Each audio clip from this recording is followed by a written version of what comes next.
Jamila, kini engkau sudah hamil tua. Aduh gendutnya, kalau boleh bertanya, siapa suaminya, bapak dari jabang bayinya.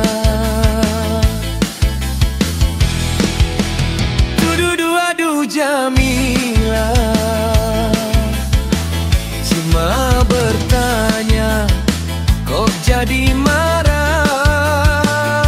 Memang kenapa aku bisa menerka sama si dia? Kumpul kebo dengan rahasia.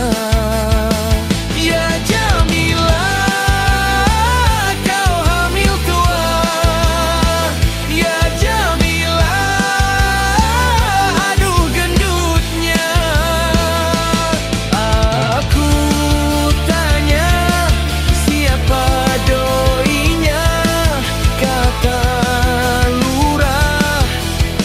kau harus nikah.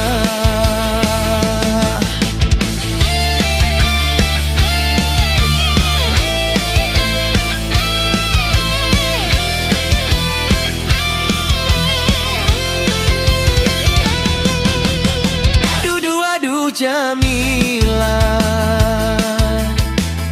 habis nangis engkau tertawa. Masa iya gara-gara si dia engkau jadi gila, merepotkan orang tuanya. Ya Jamila, kau jangan gila. Ya Jamila, aduh malunya.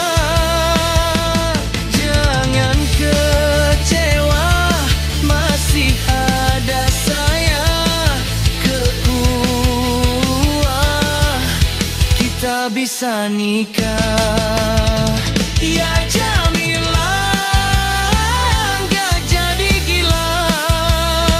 Ya Jamila, kini bercanda. Aduh manisnya, kalau tertawa ku sebut dia perawan janda.